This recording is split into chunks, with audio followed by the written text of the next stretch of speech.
आज कराची में M A Jinnah road, जो आप जानते हैं कमर्शियल हब है, वहाँ पर रिहायशी इलाके भी हैं, वहाँ पर पटाखों की फैक्ट्री काम कर रही थी जिसमें आग लग गई और खुदा न करे कि वहाँ कोई बड़ा नुकसान हो। चीफ मिनिस्टर सिंध को उसका भी इल्म नहीं है और चीफ मिनिस्टर पूछ रहे हैं कितने सालों से पीपल्स पार्टी की हुकूमत है सर कराची समेत सिंध में, लियारी में वो इमारत गिर जाती है, खस्ता हाल, चीफ मिनिस्टर को उसका इल्म नहीं होता। सो हुकूमत को किसी चीज़ का इल्म होता है या हुकूमत सानेहा होने के बाद पूछती है कि ये बैड गवर्नेंस, मिस गवर्नेंस कहाँ से आ गई? गुजारिश है कि हमारे मुल्क के बहुत सारे शहरों में रिहायशी इलाकों के अंदर हुई है, लोगों ने काम शुरू किए हुए हैं, उनके खिलाफ ऑपरेशन करके काम बंद किए जाते हैं तो अंजुमन उठ जाए, कहता है कि लोगों के रोजगार छीने जाते हैं। और ये किसी एक शहर में नहीं है, लाहौर में भी है, कराची में भी है, पेशावर में भी है, रावलपिंडी में भी है। इसी तरह गवर्नमेंट के और बहुत सारे काम होते हैं जहाँ पे फर्ज कर रही है जो फ्लड आया है तो बहुत सारे फ्लड के जो पानी का बहाव जहाँ होता है उसके रास्ते में लोगों ने घर और प्रॉपर्टियां बना ली है, जो होटल बना लिए हैं। अब क्या उन हुकूमतों को नहीं पता था, चीफ मिनिस्टरों को नहीं पता था कि वहां बन रहे हैं? पता होना चाहिए था, प्रिंसिपली तो पता होना चाहिए। लेकिन किसी एक जगह पे लोग कोई अपने मकान के अंदर या किसी बिल्डिंग के अंदर कोई गोदाम बनाया हुआ है किसी ने, या वहां पे कोई उन्होंने फैक्ट्री बनाई हुई है, फर्ज करें असेंबलिंग कर रहे हैं, वो चीफ मिनिस्टर के इल्म में होना जरूरी नहीं है, उसको नहीं होना चाहिए वहां पे, ये बात दुरुस्त है। और ये चीफ मिनिस्टर की गवर्नेंस का इशू है कि उनको उनके जो डिपार्टमेंट है, इसका मतलब है वो मुनासिब काम नहीं कर रहे, तो बिल्कुल चीफ मिनिस्टर साहब को इसका नोटिस लेना चाहिए और इसका इलाज करना चाहिए। आइंदा अगर ऐसा कोई वाकया आए तो बिल्कुल करार वाकई सजा उन बंदों को भी देनी चाहिए जो इसका मूजब है। लेकिन ये कहना कि जी ये चीफ मिनिस्टर के इल्म में क्यों नहीं था, तो हर चीज किसी भी बंदे के इल्म में नहीं हो सकती। अच्छा, कहने का मकसद या सवाल करने से मुराद वही थी कि चीफ मिनिस्टर के इल्म में, मतलब ये गवर्नेंस के मामलात है ना, ये नहीं होने चाहिए, ऐसे ही है, बिल्कुल होना चाहिए। हाँ, और आपने बड़ा जबरदस्त जवाब दिया। हमारे यहाँ प्रॉब्लम ये है कि लोग फर्ज कर छोटा सा किसी ने गोदाम बनाया, फिर गोदाम के अंदर उसने और चीजें रखनी शुरू कर दी, फिर वहां से, और हमारे यहाँ कौन से फरिश्ते बैठे हैं? बिल्कुल एक ऐसा समाज है जहाँ पे लोग पैसे देते हैं, करप्शन चलती है, बिल्डिंगें गलत बन जाती हैं। कराची नहीं, पूरे मुल्क के अंदर ऐसा है। इस्लामाबाद के अंदर नहीं होता, इंक्रोचमेंट हुई है, सबसे आला मिसाल शहर की होनी चाहिए, लेकिन क्या हो गया इस्लामाबाद शहर को, ये हमारे यहाँ पूरा एक सेक्टर डेवलप हो गया है जहाँ पे इलीगल ग्रोथ हो गई और किसी ने रोका नहीं। जब जब सीढ़ी जाके ऑपरेशन करती है फिर पता चलता है काम खराब हो गया। बेशुमार मदारस और मसाजिद बन गई हैं इलीगल, उसको वो ग्रोथ हो गई है। आज हमें होश आता है, हम कहते हैं इसको ठीक करें। तो ये कल आपके नजर में था ना, ये किसी एक हुकूमत के दौर में नहीं हुआ, हर हुकूमत एक थी नहीं, या हर हुकूमत के दौर में इग्नोर होता रहा। तो ये कलेक्टिव हमारा एक अजाब है, बिल्कुल है, और इसको ठीक करने की जरूरत है।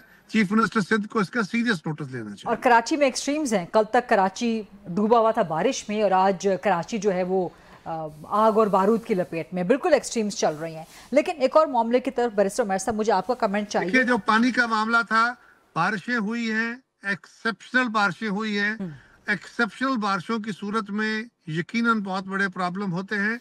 कराची का ड्रेनेज एक सीरियस इशू है, आप भी जानती हैं, मैं भी जानता हूं। बिल्कुल, आजकल पहले से सूरत हाल बहुत बेहतर है। 9 मई पर पीपल्स पार्टी का मौक़िफ़ बड़ा वाज़ेह है। एक तरफ DGISPR कहते हैं कि जी सख्त से सख्त, कड़ी से कड़ी सजा होनी चाहिए, दूसरी तरफ सुप्रीम कोर्ट में 8 मुकदमात में जमानत मिल जाती है। सो ये क्या चल रहा है सर? देखिए, मेरिट पे अगर बात आई होगी, अदालत को जो समझ आई, अदालत ने उससे रिलीज दे दिया, तो क्या चलना कहा जा सकता है? कहर साहब, आप हमेशा बड़ा एक तवील जवाब देते हैं। ये गालिबन पहली दफा है, मैं कई सालों से प्रोग्राम कर रही हूँ, आपको जहमत दे रही हूँ, ये पहली दफा है कि इतने सालों में, कम से कम मोर देन अ डेकेड, आपने इंतहाई मुख्तसर जवाब दिया। वजह क्या है इसकी? देखिए, बड़ी सिंपल बात है, मामला अदालत में है, अदालत ने केस सुनने के बाद अगर कोई रिलीज दिया है, और मुझे ऑनेस्टली, क्योंकि मैं वकील भी नहीं हूँ, मुझे डिटेल का पता नहीं है, ना मैं कोर्ट में था।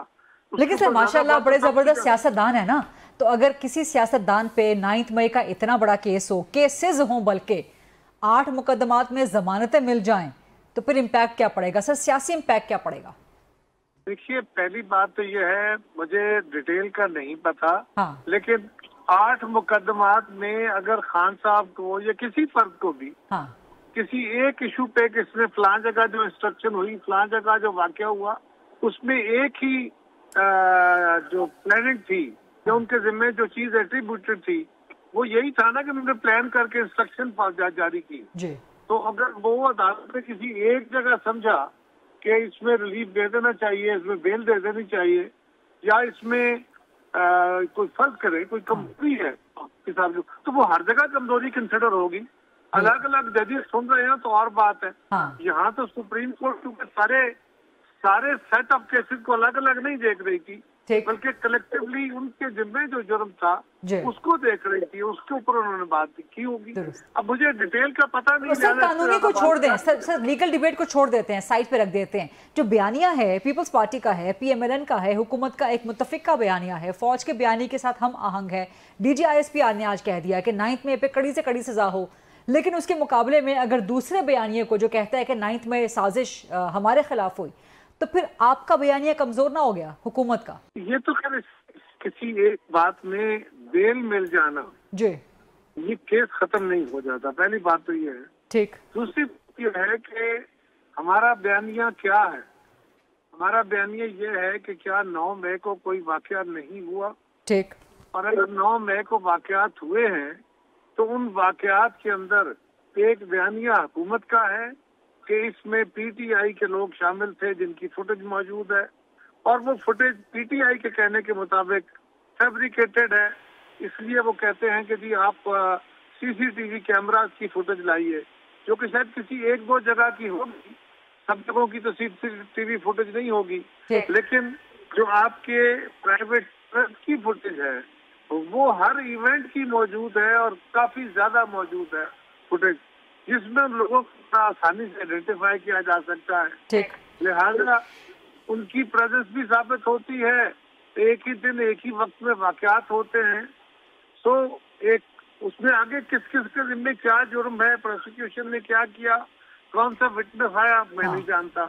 हाँ, दूसरी तरफ ये है PTI कहती है कि ये तो हमारे लोग ही नहीं थे, ये तो एजेंसियों ने अपने लोग भेजे और उन्होंने आके यहाँ पे ऐसी हरकत की, उन्होंने आके ये काम किया और हमारे खिलाफ केस बना दिए गए।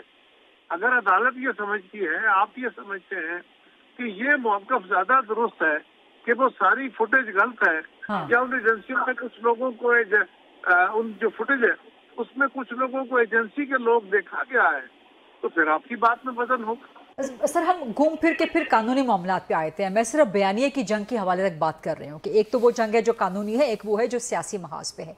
तो वहाँ पे आज हुकूमत का जो बयानिया है उसको बहुत बड़ा नुकसान पहुंचा है, इसीलिए पाकिस्तान तहरीक-ए-इंसाफ बयानिया की हद तक भी और लीगल भी सेलिब्रेट कर रही है। लेकिन मुझे ये बताएं कि आप समझते हैं क्या कि सुप्रीम कोर्ट से 9 मई पे जमानतें मिलने के बाद इस चीज़ का इम्कान बढ़ गया है, या इस चीज़ की ज़रूरत बढ़ गई है कि केस अब मिलिट्री कोर्ट में चलाया जाए? देखिए 2 साल से केस चल रहा है, उस केस के अंदर बेल हो जाना सफिशिएंट नहीं है किसी नतीजे पे पहुंचने के लिए, क्योंकि बेल कत्ल के मुकदमात में भी हो जाती है। ठीक। लिहाजा उसको किसी फाइनल रिलीफ का इजहार करना ये मेरी दानिश में दुरुस्त नहीं है। ठीक। PTI को खुशी का लम्हा है, उनको खुशी होनी चाहिए। हाँ। और उनको खुश हो लेने दें। आपका क्यों ख्याल है कि आप उनको खुश नहीं देखना चाहते?